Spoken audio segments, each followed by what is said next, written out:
ಇವತ್ತು ಏನ್ ಕಷ್ಟ ಆಗಿದೆ ಕೂಲಿ ಆಳುಗಳ ಪರಿಸ್ಥಿತಿ, ಯಾಕೆ ಈ ಪರಿಸ್ಥಿತಿ ಬಂದ್ರೆ ಇವತ್ತು ನೀವೇನ್ ಮಾಡ್ತೀವಿ? ಮುಂಚೆನು 10 kg ಅಕ್ಕಿ ಕೊಡ್ತಾ ಇದ್ರು, ಆಗ್ಲೂ ಕೂಲಿ ಆಳಗ್ ಸಿಗ್ತಾ ಇದ್ರು. ಅವತ್ತು 250, ಈಗೇನು 2000 ಬೀಳ್ತೈತೆ. ತಿಂಗಳಿಗೆ ಮನೆ ಜೀವನ ನಡೆದೋಗ್ಬಿಡ್ತೈತೆ. ಆ 2000 ಇಲ್ದ ಹೋಗಿದ್ದಿದ್ರೆ ಇವತ್ತು ರೈತನಿಗೆ ಈ ಕಷ್ಟ ಏನು ಬರ್ತಾ ಇರಲಿಲ್ಲ. ಈಗ ಇಷ್ಟು ಅಧ್ವಾನ ಮಾಡೋದು ಇರ್ತಾ ಇರಲಿಲ್ಲ ರಾಗಿನ. ಈಗ ಅವರೂ ತಿನ್ನಂಗಿಲ್ಲ, ನಾವು ತಿನ್ನಂಗಿಲ್ಲ, ಭೂಮಿ ಪಾಲು ಅಷ್ಟೇ ಆಗಿರೋದು ಇದು. ಯಾಕೆ ಕಷ್ಟ ಆಗ್ತಿದೆ ಕೂಲಿ ಆಳುಗಳು ಸಿಗೋದಂದ್ರೆ ಇವಾಗ ದುಡ್ಡು ಬರ್ತಾ ಇತ್ತಲ್ವಾ, ಫ್ರೀ ದುಡ್ಡು ಬರೋ ಹೊತ್ತಿನಲ್ಲಿ ಕಷ್ಟಪಟ್ಟು ಏನು ತಿನ್ಬೇಕು? ಈಗ ನಿನ್ಗೆ ಫ್ರೀ ದುಡ್ಡು ಬರ್ಬೇಕಾದ್ರೆ ನೀನು ನನಗೇನು ಕಷ್ಟಪಡ್ಬೇಕು?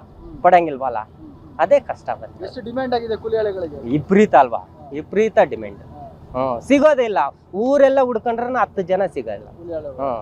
50 ಜನ ಬರ್ತಾ ಇದ್ದಿದ್ದು ಊರಿಗೆ 10 ಜನ ಸಿಗತ್ತಿಲ್ಲ, ಕೂಲಿಗೆ ಬರಲ್ಲ. ಯಾಕಲ್ಲ, ಅದು 2 ಗಂಟೆವರೆಗೆ. ಬೆಳಗ್ಗೆ 7:15 ಬಂದ್ರೆ 2 ಗಂಟೆ ಹೊಲ್ಟೋಗ್ತಾ ಇರ್ತಾರೆ. ಅದು ಅಲ್ಲೇ ಇದ್ಲಿ ಹೋಗ್ತಾ ಇರ್ತಾರೆ. ಅವ್ರಿಗೆ 400 ರೂಪಾಯಿ. 400 ರೂಪಾಯಿ. ಇವತ್ತು ಈ ಮಿಷಿನ್ಗೆ ಎಷ್ಟು ಡಿಮ್ಯಾಂಡ್ ಆಗಿದೆ ಏನು ಗೊತ್ತಾ? ಈ ಮಿಷಿನ್ಗೆ ಎಷ್ಟು ದಿನ ಕಾತ್ರೆ? ಮಳೆ ಬಂತಲ್ವಾ, ಮಳೆ ಬಂದಿದ್ದಕ್ಕೆ ಎಲ್ಲರಿಗೂ ಒಂದೇ ಸರಿ ಡಿಮ್ಯಾಂಡ್ ಅಂದ್ರೆ ನೀನ್ ಮುಂದೆ ನಾನು ಮುಂದೆ ಅಂತ ಒಂದು 500 ರೂಪಾಯಿ ಹೆಚ್ಚಾಗಿ ಕೊಯ್ತಾ ಇದ್ದಾರೆ. ಈಗ ಹೋದ ವರ್ಷ 3000 ಕೊಯ್ದ್ರು. ಈಗ ಡಿಮ್ಯಾಂಡ್ ಅಲ್ವಾ, 3,500 ಇಟ್ಕೊಂಡವ್ರೆ. ಅದರಲ್ಲಿ ಕೊಡೋರು ಕೊಡ್ತಾರೆ, ಕೊಡ್ದಿದ್ದವ್ರು ಅಷ್ಟೇನಪ್ಪ ಕೊಡೋದು ಅಂತಾರೆ. ಆ ತರ ಡಿಮ್ಯಾಂಡ್ ಆಗಿದೆ. ಯಾಕಣ್ಣ ಈ ಡಿಮ್ಯಾಂಡ್ ಈಗ ಮಿಷನ್ಗೆ? ಏನ್ ಮಿಷನ್ಗೆ ಯಾಕೆ ಡಿಮ್ಯಾಂಡ್ ಬಂದಿದೆ ಈಗ?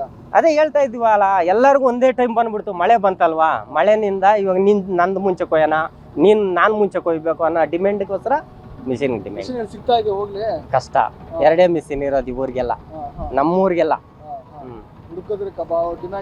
ಡಿಮ್ಯಾಂಡ್ ಈಗ ಹೊಸಳ್ಳಿ, ಇಲ್ಲಿ ಮುಷ್ಟೂರಿಗೆ, ಗೇರಹಳ್ಳಿಗೆ, ಗೊಂದಳ್ಳಿಗೆ, ಹರಿಹರಪುರಕ್ಕೆ 2 ಮಿಷಿನ್.